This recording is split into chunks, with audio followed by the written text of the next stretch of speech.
Hello everybody, this is Money Mom. Welcome back to the channel. It's Wednesday. I want to talk to you guys about the 7 old-fashioned frugal health remedies from my family. Let's get started. I'll be honest, the last one was one I recently just learned from my father, and it was one he recently learned, but the other 6 are from our family. As you guys know, I'm not a medical professional, I'm not a doctor, so it's always good to check with your doctor first to make sure that what's, I mentioned is something safe for you. So let me get started on these 7 frugal health remedies. Number 1, and this was not my favorite. My mother made all of us drink prune juice. You can imagine why. It was to keep all of us regular because she wanted to make sure that nobody got backed up. So I don't know how often we had to drink it, but I know once or twice a week she would have us drink prune juice. That was something that we always kept in the house. Let me just say it's not something that I've purchased since I've been out on my own. Number 2, and this is probably pretty popular. If anyone had any kind of tummy ailment or stomach ache, my mom always had some cold 7-Up, and she also had some saltine crackers. I have to say that I feel like that was effective because if you weren't feeling well, the last thing you want to do is eat something that's rich. At least a couple saltine crackers and some 7-Up. I felt like you could get that down, and it was something that we always had on hand. Number 3, and this one's hilarious, and I don't feel it worked. Okay, you've heard all different remedies for the hiccups, and it's weird. I never get the hiccups now, ever. I couldn't even tell you the last time.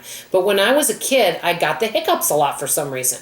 Well, my mother always said the only thing that can take care of hiccups was a spoonful of sugar. To be honest, I enjoyed having a spoonful of sugar, but I don't remember it taking care of the hiccups. If you guys know a good hiccup remedy, put it in the comments below.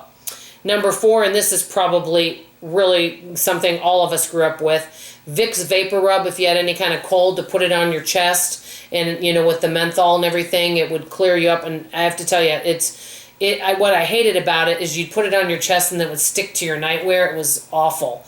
But one thing I want to mention, and I did a video on this a long time ago, is that if you want the softest heels ever, and I've done a lot of different things, because when you're in Pilates and yoga, you always want your feet to look your best.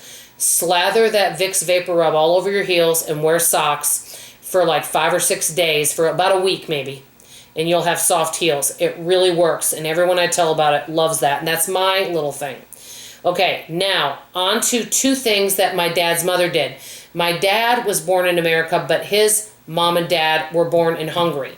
Okay, so the 2 things my dad grew up with is, because there were 9 children, is whenever anybody had anything that ailed them, like a sore throat, they always kept cod liver oil. And even though it tasted terrible, my dad said it really worked. So if somebody had a cold or wasn't feeling well, under the weather, they took a tablespoon of cod liver oil. So that was something they kept on hand.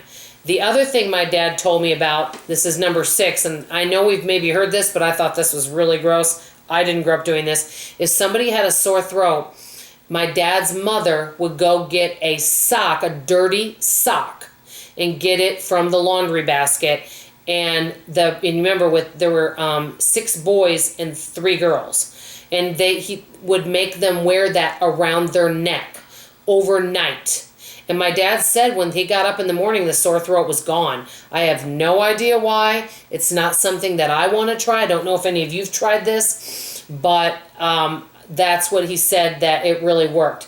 Now, this is something interesting. This is something my dad just recently told me today, as a matter of fact. My dad lives in Mexico part of the time. And he likes spicy food, but sometimes if it's really spicy, he doesn't like it. Well, he grew up, and I grew up, where if you ate something spicy, they said, eat a piece of bread. I never felt like that worked. My dad told me he didn't either. What a nice gentleman from Mexico told him was, take a teaspoon of sugar and put it on your tongue and make a little bit of saliva in your mouth and move it around like that and just keep it there. And he said that takes away all the spice and burning. And my dad tried it, and it actually worked. So here's some of the home remedies I remember. There may be others, but these are the ones that are fresh on my mind. I would love to know from you, are there any home remedies, natural and frugal, that any of your family members did that you felt were something that worked for you guys? Let me know in the comments below. I always love to learn from you. This is Money Mom signing off, and as always, I love you.